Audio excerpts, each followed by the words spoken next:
也就不会患得患失，心为一身之主。我们既然在心境上有所提升，自然不会与邪恶之事相感应，则不相随心转，还可以改变命运，趋吉避凶，朝向光明，使我们得到真正的喜悦，逍遥自在。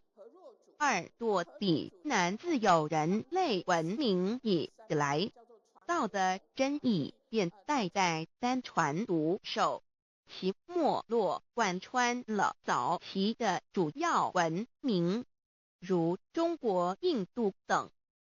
奈何近百年来人类受物欲所逼，在空前繁荣的物质文明中逐渐迷昧了良心，甚至竟将制造威力极大的杀人武器。回顾数千年人类历史，在近代短短数十年间，便发生了2次世界大战，无数小战，伤亡无数。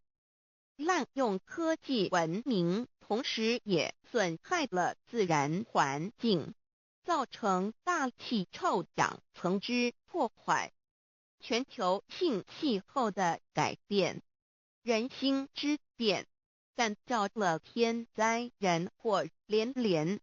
人类已为自己酝酿了一个空前的浩劫，因此上帝洪恩慈悲，特将大道谱传于世，以挽救良善。求道以后，我们时刻存着道心，以良心待人处事。当遇有人力不可挽救的灾祸时，只要诚心使用三宝，必能灾必劫，逢凶化吉。此事验证甚多，不胜枚举。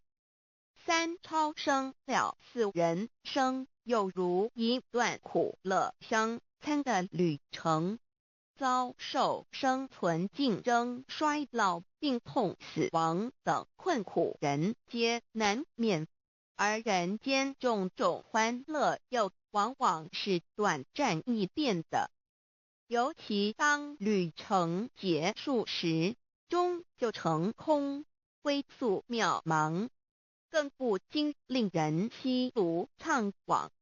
是以智慧者有见于此，乃以超生了死，追求真实永恒的人生意义，为人生至高之目标。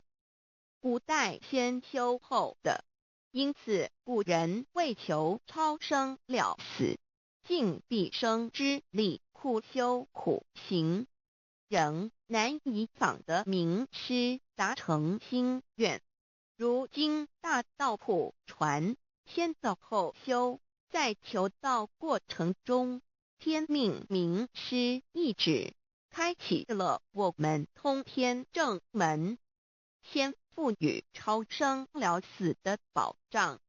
我们得道以后，认识了真我，以真我为主宰，远离邪心妄念，让我们的心念、言语、行为，无论待人处事，皆合于良知。